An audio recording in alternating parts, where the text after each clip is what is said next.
Every new development should require adequate parking. Should the regulations of planning and zoning provide additional parking considering future development in Wilton Center?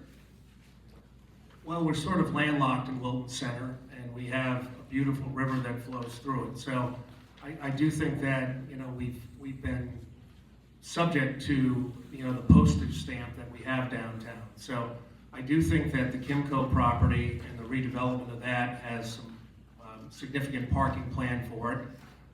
And I do believe that parking is an important part to provide for a vibrant retail space, and certainly for our business persons and residents that are going to live downtown. But I don't think that we need to pave paradise to achieve our goals. Mr. Hubbard? Yeah, I'm not sure we need to add an enormous amount of parking. I'd love to see a lot more of the development downtown be more walkable, so that hopefully we're not adding a lot more cars. Many of the developments can have parking underneath them, so that would be an alternative. We've seen that in a couple of the projects that have already gone. Mr. Hoffman? I would love to see a parking plan for the town that really takes into account the use of the different spaces in the town, whether downtown, you know, in other areas of the town, up in Georgetown, all those types of things. I have yet to see a comprehensive parking plan for Wilton. If you look at our peer towns that surround Wilton, they all have municipal lots. Many of them have paid municipal lots. They've tried to put some planning against this. There have been private and town partnerships that buy up pieces of land for that use. Wilton doesn't seem to think that way. Wilton seems to think the problem will just go away.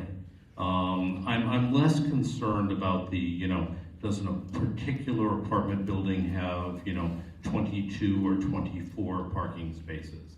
That's a regulatory matter which can be dealt with almost as an administrative matter by planning and zoning. But I'm dismayed that we don't take an overall look at the situation in concurrence with the town that we want to live in. Ms. Adler-Bailey?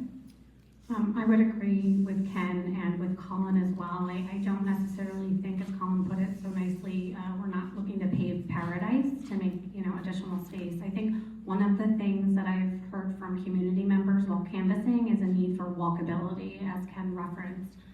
Walkability only enhances a healthy lifestyle, and it's an asset to our town.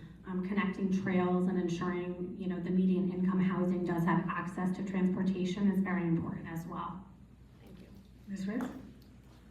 I would like to say that Wilton Town Center parking potentially could become an issue. There are new apartments coming in there, as we all know, which means additional cars. Wilton does have a very limited amount of space in the town center.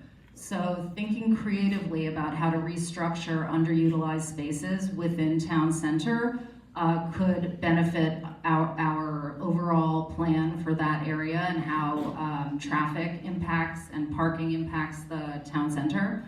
I think we should also consider exploring potential off-site parking locations that are nearby. Does that require expanded sidewalks, which I would also suggest should go all the way up to the school at Miller Driscoll and all the way up Old Ridgefield Road, connecting to middle school down to the high school.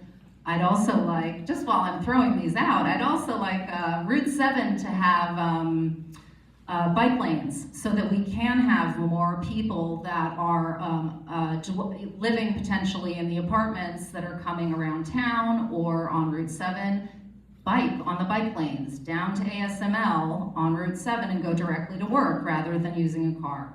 Requiring potentially underground parking lots in locations where it's appropriate, and if there's an off-site parking structure, we could look into getting some sort of electric trolley that shuttles people around town.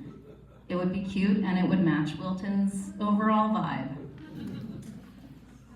Ms. Rankin?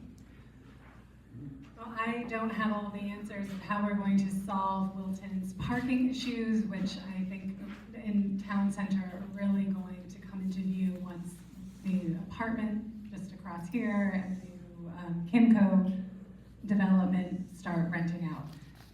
traffic is going to be an issue, parking is going to be difficult, and you know, these were perhaps things that should have been thought of during the proposal approval process.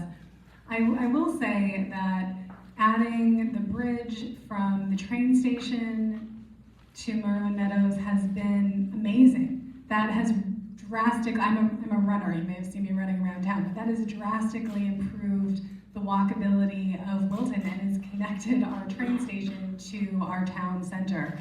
I think we also, if we're going to be doing all of this development in our town center, we also need to think of a way to get people who are driving down Route 7 into our town center, going to our businesses, you know, and supporting the town that way.